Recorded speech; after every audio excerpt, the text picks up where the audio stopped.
Hello මගේ ආදරණීය යාළුවනේ කොහොමද ඔයාලට අවුරුදු? ඉතින් ඔයාලා හැමෝටම සුබ අලුත් අවුරුද්දක් වේවා. මම මේ වීඩියෝ එකෙන් ගේන්නේ අවුරුද්ද දවසේ අපේ ගෙදර මොනවද වුනේ කියලා. අපේ මුලින්ම බුද්ධ පූජාව තමයි මේ තියන්නේ. හැම අවුරුද්දකම තාත්තා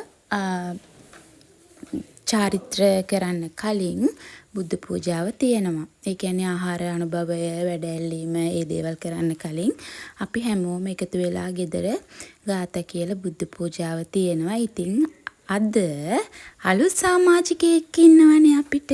අපේ චූටි පැටියා. එයත් එක්ක සමරන පළවෙනි අවුරුද්ද තමයි මේ.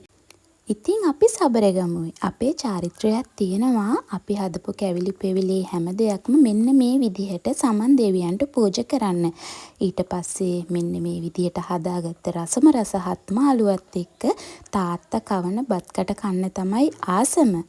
අපි හැමෝම මේ විදිහට පහන් පත්තු කරලා මේ හදන්නේ ආහාර අනුභවය කරන්න. ඉතින් වෙනදට නම් අපි පැදුරක් එලලා බිම තමයි මේ චාරිත්‍ර කරන්නේ. අපි වෙනසකටත් එක්ක හිතුවා මේ පාර මෙන්න මේ විදිහට චාරිත්‍ර කරන්න. ඉතින් ගෙදර ගෘහමූලිකයා තාත්තා වුණ මුලින්ම අම්මට කවනවා. ඊට පස්සේ මේ විදිහට පිළිවෙලට මල්ලිට, ඊට පස්සේ අපේ ලොකු නංගිට, චූටි නංගි නෑ. එයා බිසි. ඊට පස්සේ මම, ඊට පස්සේ හස්බන්ඩ් මේ විදිහට අපේ තාත්තා තමයි හැම අවුරුද්දකම මේ බත්කට කවන්නේ. ඉතින් හත් මාළුව හදලා කිරිබත් එක්ක බත් කටක් කන්න අවුරුදු එන්නකම්ම බලන් ඉන්නවා. හරිම ආසාවෙන්, හරිම ආස කරන දවස් ටිකක් තමයි අවුරුදු කාලේ කියන්නේ. ඊට පස්සේ අපි හැමෝම කරන්නේ මේ කෙහෙල් කොලේ බිම තියාගෙන මෙන්න මේ විදිහට කන එක. ඉතින් මේ වීඩියෝ එක දකිනකොට මට මතක් වෙන්නේ අපේ චූටි කාලේ ඉඳලම. මේ දැන් අපි ලොකු වෙලා දැන් බබාලත් හදලා ඒ කාලේ වෙනකම්ම අපි මෙහෙම තමයි අවුරුද්දට තාත්තයි අම්මයි දෙන්න එකතු වෙලා මේ විදිහට තමයි අපිට අවුරුදු දුන්නේ. ඉතින් ඒක වෙනස්කමක් චුට්ටක්වත් නොකර අපි මේ විදිහට තමයි අවුරුදු සමරන්නේ. මේවා දකිද්දී මට මගේ චූටි කාලේ මතක් වෙනවා. හරිම ෂෝක් ඉතින්.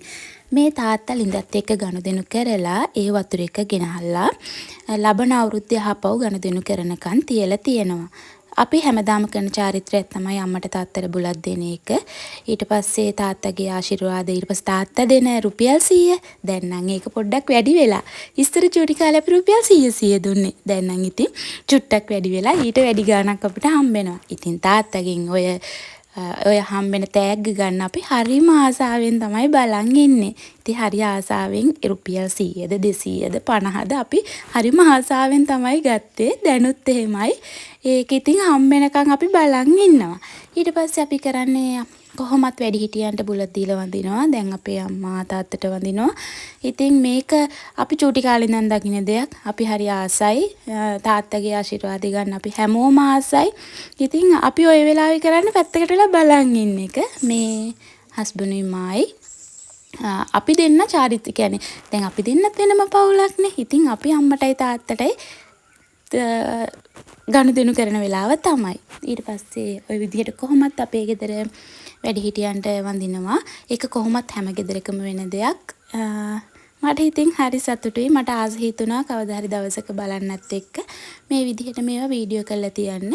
මම මේ කල්පනා කරේ චූටි කාලේ ෆෝන් එකක් තිබ්බනම් අපේ අම්මටයි තාත්තටයි තිබ්බානේ අපි මේ විදිහට වීඩියෝ කරලා තියන්න. එතකොට අපිට මේ කාලේ බලන්න තිබ්බා. ඒත් මොනවා කරන්නද තාක්ෂණයේ දියුණුවත් එක්කනේ හැමදේම වෙන්නේ. ඉතින් අවුරුදු ජයයටම තිබ්බේ අපිට චූටිම කාලේ.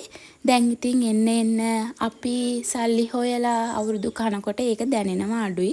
ඒ හින්දා තමයි ඉතින් ගෙදරම දුවගෙන එන්නේ අවුරුද්දට.